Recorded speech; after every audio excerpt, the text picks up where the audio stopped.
welcome to the Guided Podcast. My name is Dr. Blake Jones. I'm a therapist in Jessamine County, and I'm so delighted that you've joined us today, and I'm really excited to be joined by my friend, Reverend Dr. Jan Cottrell, also a therapist, an Episcopal priest. You have a lot of roles in your life, and we'll get into that. But Jan, welcome to our podcast. Well, thank you for inviting me, and I'm excited about your podcast. I mean, I really respect the work you do and the human being that you are. So thank you for the invitation. Thank you so much.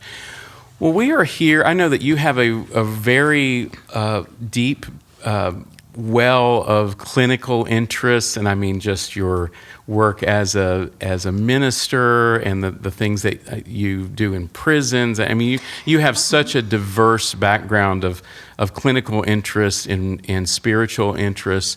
But we're really here today to talk to you about your interest in dreams. And you didn't mention dogs. Dogs, yes, of course. I've seen your little dog. Very cute. Just kidding. Tell me a little bit about what got you interested in dreams. I think I got interested in dreams because someone along my lifeline mentioned doing a dream journal. Maybe I was in college even, and I started taking some notes. And I did have a dream that kept not recurring at night, but an image that I wouldn't forget. And then I was working as a parish priest in Nicholasville, for 23 years. But at some time during that, as you might imagine, there was a little argument at church.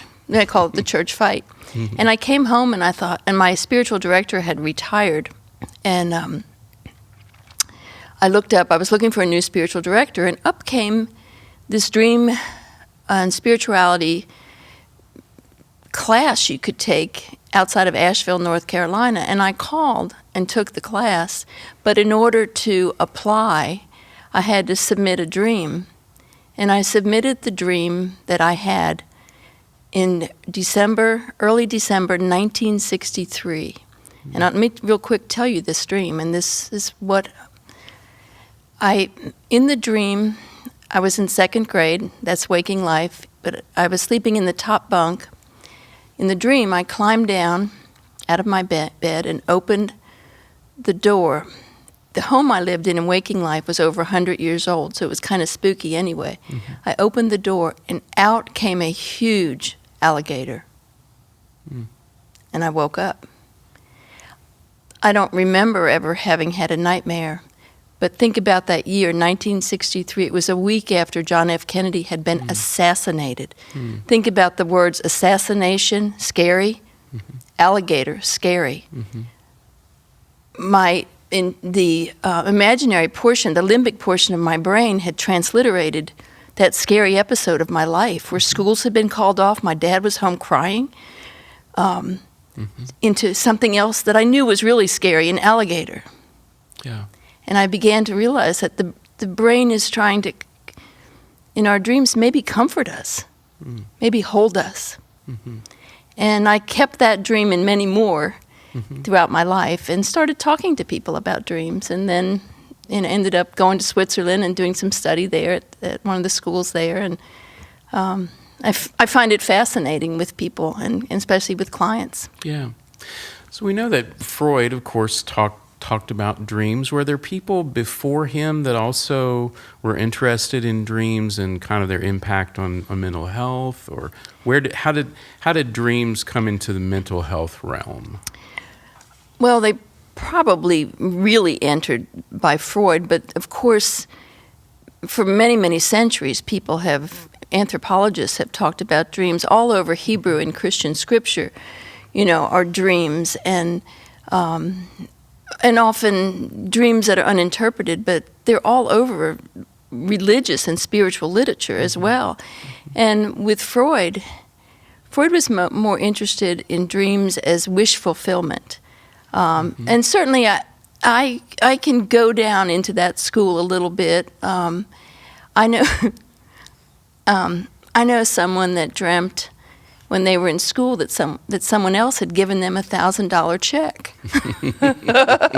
That's a great dream. And that's kind of a Freudian interpretation of that. But now Carl Jung might say something different about that. I don't know. But he certainly began really outlining how to do that dreams were important, and that while we're sleeping, we're busy. Mm-hmm. So what is the physiological mechanism of dreams? What makes us dream? Oh, that's a really good question. First of all, I mean, I don't know about you, but how many people do you say, have you been dreaming? And they'll say, I don't remember my dreams. Well, okay, it's an act of self-will sometimes to remember that. But in terms of the physiological sense of them, I was telling you before we started this podcast that I've been reading Rahul Jandial, who is a brain surgeon and medical doctor, and wrote this book called This Is Why You Dream. It's one of my new favorite books, but it is about brain science. He wouldn't say it's about dream science, but I would. But what happens is, like right now, our executive function, we're online. I made a decision to come into this room, to be with you, to talk about dreams. And throughout my waking day, I've been making executive decisions. Some of them aren't always great, but that's what we do. Where the limbic brain is functioning, like in the sense that right now I feel pretty calm, very happy, thankful. My feeling and emotions are stable. That's the limbic portion of your brain. However, when we go to sleep, and Dr. Jandial would call this sleep entry, and I now do this on purpose. Before I go to sleep, I tell myself I'm going into sleep entry. It's about 10 or 15 minutes before the frontal lobe starts shutting down. In a sleep lab, you can see if they've been lit up, you can see the lights start calming down. The executive function is, going offline. It's kind of like shutting down your computer. Except when that happens, your brain kind of goes on fire. It's busy. And according to Dr. Jandial, it needs to be busy. And that's when you start waking up. But the images that the limbic brain are offering in your dream are not through the visual cortex. Like, I can see you now. My eyes are working. My frontal lobe is working. But the visual cortex goes offline also. Now, certainly many of the images that we see during our dreams have parallels. You might dream about your mother on Mother's Day. I mean, and it might really look like her. But also there's images that maybe we don't understand, but they've come up from the unconscious. We have our conscious life and our unconscious life, and to me, that's the importance of doing dream work. Is putting those opposites together and making us more of a whole person. Because it's surprising what happens in our unconscious. That, like right now, for instance, if you asked me the name of my second grade teacher, I can't think of it. I know it's in there. I was in her room for a year. It's down there. Now watch, I'll dream about it tonight, maybe. But everything we are all the sum of our biographies, Yeah. And at any section, our brains, they are magnificent organs. They remember everything. But we stuff it down because we have to function in the room. Yeah. Thanks be to God. Yes. So. Yeah. So talk about the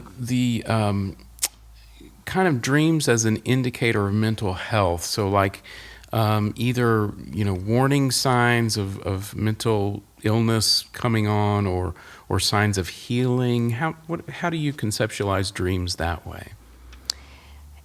Okay. If someone is bringing in regularly dreams that seem very full of stress or reminders of a trauma they've been sharing, or for instance, I'll use this example. I was working with someone who was in a very difficult domestic relationship, very difficult, and was, in my opinion, in complete denial about it.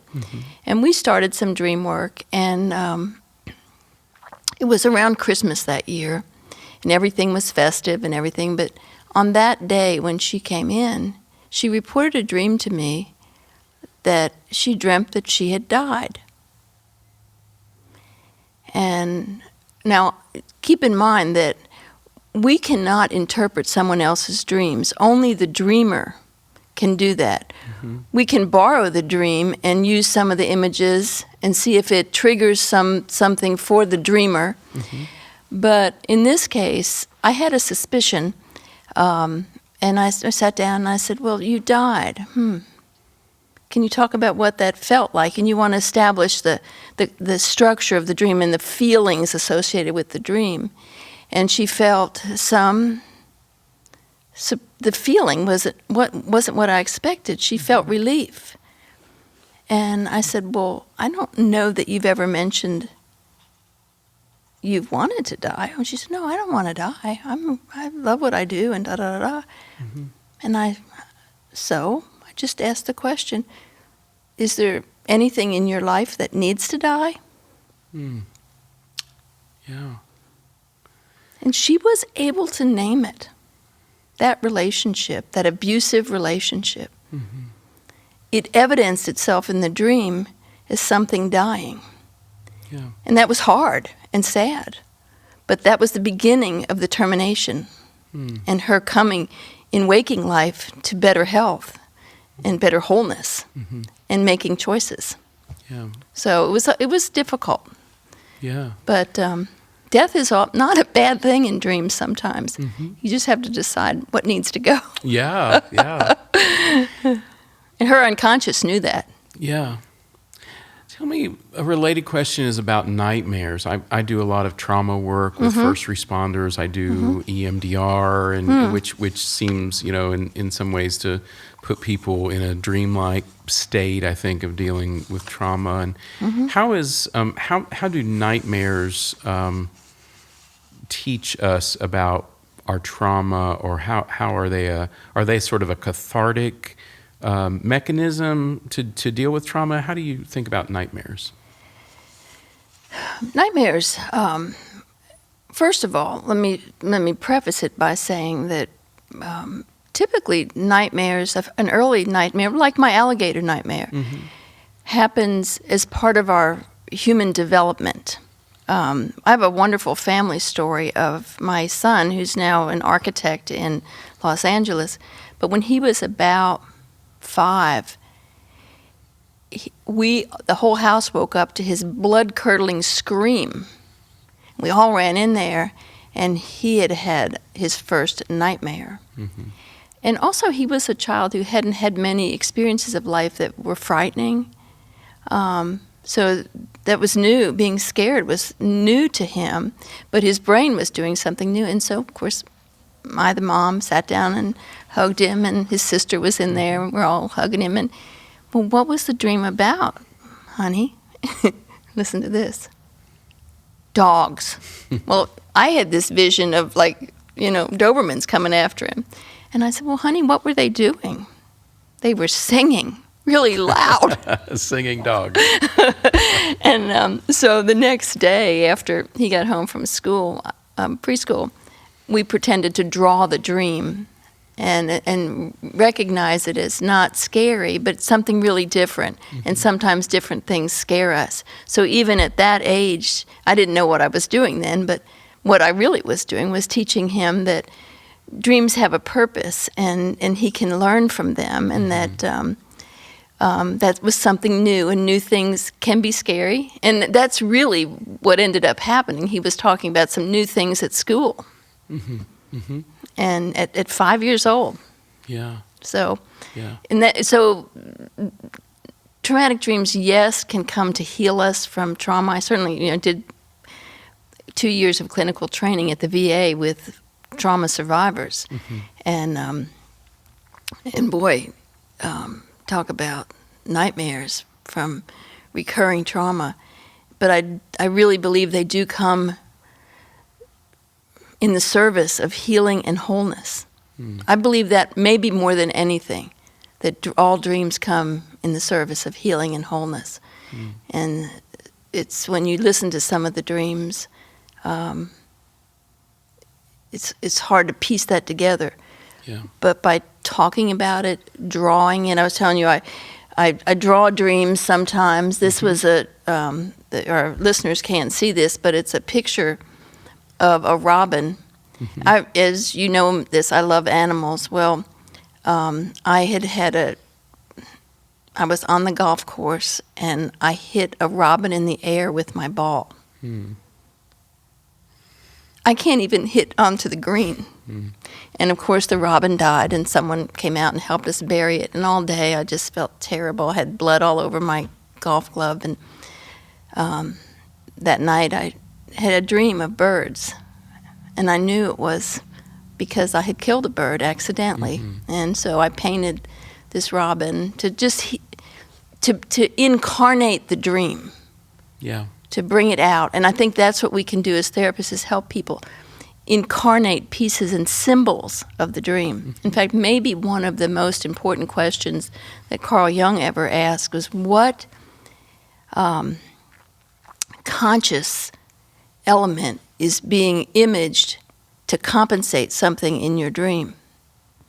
Like in the case of my 5-year-old son, new things at school got compensated by these scary singing dogs. And when he talked about them, he could face the next day at school. Yeah. You know, in ways that he couldn't have. Yeah. At 5. That must have been interesting having a mom as a therapist. Well, then I was a pastor, a priest. pastor, okay. But, we do, we need more psychological training to deal with the people, but to be a mom, for heaven's sake. Yes, yeah. I want to bring in your training as a minister. This has been a really rich part of who you are, and I think it's pretty fascinating. I mean, you're probably the only minister / therapist that I know personally. I mean, I know there's a lot out there, but talk with me about spiritual warfare, or how if people are having how do we distinguish between dreams and sort of spiritual warfare, or just thinking about spiritual things very deeply?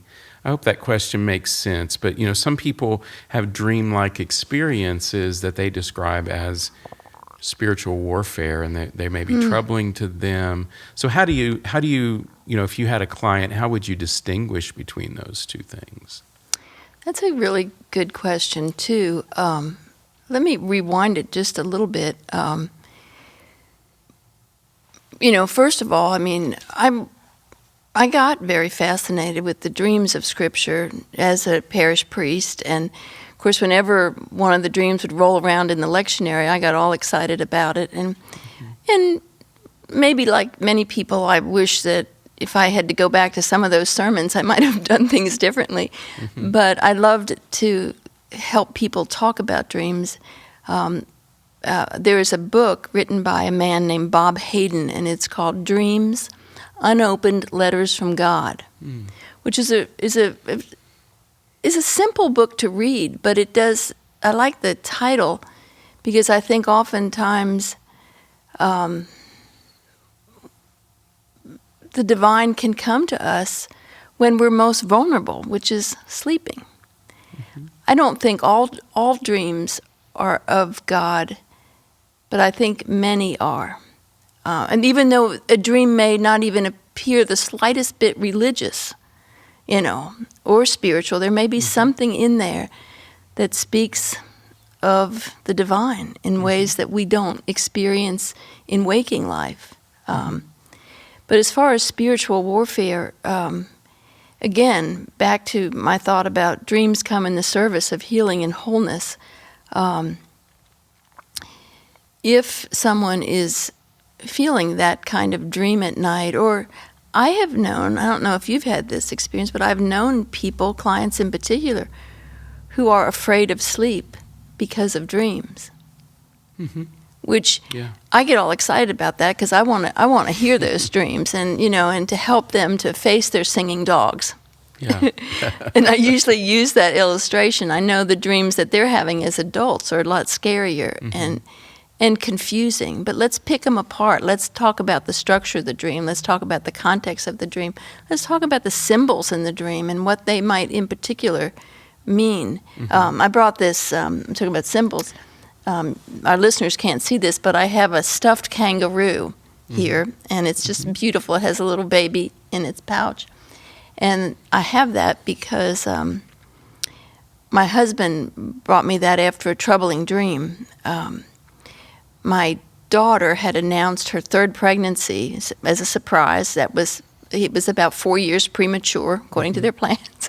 And the night we came home from Louisville after she had told me about the third pregnancy, I was just real excited for them, and we love her 2 boys and all that. But that night I dreamt I was looking at my office window, and in the backyard there was a kangaroo with an empty pouch. And the feeling of the dream was melancholy and sadness, and I woke up. But I knew that the kangaroo was beautiful. I hadn't seen a kangaroo in years, but I saw it very clearly in my backyard with an empty pouch. And, well, of course, I went right to my therapist. Yeah. And we had to talk about the empty pouch. And I lost a third pregnancy. And I had the empty pouch. And it just surfaced as a kangaroo. And I was able to talk about it and share it. And I certainly didn't want to bring that up to my daughter at this happy time, because that would set her up for fears. But that's what my limbic brain did, is it went to that place in my unconscious and remembered something I don't like remembering. Yeah. But some things we don't like remembering, we need to talk about and flesh out. Absolutely. And incarnate, like with the stuffed animal. Yeah. So he sits in my office now. No, not many people know why he's there, but I know he's there, she's there because of a dream. Yeah. So if someone dreams a lot, would you recommend that they journal about their dreams? Is that helpful? Absolutely. In fact, I would recommend, this is what I do, and it's a fairly new practice in the past year. I've always had journals of dreams for years, but it wasn't long ago that my husband, and we talk about dreams all the time, and I also encourage people to talk to friends and family, and especially children. Oh my gosh, when you get children talking about dreams, they can really get exciting. Or they'll start saying, I had a dream about you, which is so lovely. But my husband said, I'm going to just put like a legal pad out in the hallway, so if I get up and if I have a dream, I'm going to get up and write it down. And I thought, well, that's good, Ken. Well, I saw his pad of paper, and I started writing on it. And so I write them now as soon, like, I don't try to get up out of bed and go into what we call sleep exit. But if I'm going to get up anyway, or the dog, we sleep with our dog, surprise. If the dog rolls over me or something, I'll write down a dream. Or if a dream happens that I know I might forget in the morning, I'll just write a code word down, like kangaroo or something, and then you can pull the dream back. So I would say, yes, write something down as soon as possible, and then I record mine on my computer, because I've found that by looking at what I wrote in the middle of the night or first thing in the morning, it somehow it's like your brain, you pull it back out as you put it on paper or put it on your computer. As you're writing, you say, oh yeah, there was a washing machine there, or oh, that was my godmother, and I haven't thought about, whatever it was. Yeah. Things come back the more you write. And I find it's really fun and amazing to draw a dream. For instance, I took a dream to my therapist, and in the dream, I was playing golf in a pavilion, and my golf bag was on the floor of the pavilion, and you could see I wasn't going anywhere. It was concrete. but next to the pavilion, and I drew this. It was a beautiful, like, maple tree in the fall, yellow and red leaves. It was just absolutely gorgeous. And I remembered that from the dream, and I drew it and drew my golf ball. I thought the dream was about golf. But when my therapist saw the picture, she said, "The burning bush?" And I thought, oh. There was something else going on in my life where I was, and it wasn't about golf, it was about God. And it showed up as a burning bush. Yeah. Symbolism everywhere. Yeah. Right. And so telling people and showing people, when they go, oh, then you go, yeah. They might see something that will really make you go, aha. Yeah. And that's usually real when that happens. Yeah. That's good. Well, Jan, I know we could go on for hours and days about this topic. You brought a bunch of books here and so many rich resources. But I just want to thank you for coming on. Thank you for your work again in so many areas of your life. And you've just been a personal friend to me and a guide to me. And I'm so appreciative of that. So thank you for coming on. Well, thank you for inviting me, and keep dreaming and talking about them. And the other thing I just wanted to definitely remind people is only they can interpret their dreams. Yeah. But even the things I said, you can get help, but, it's our dream. Yes. And so, sweet dreams. Thank you. Thank you. Thank you. Well, this has been the Guided Podcast with Blake Jones and Jan Cottrell, and Godspeed on your journey.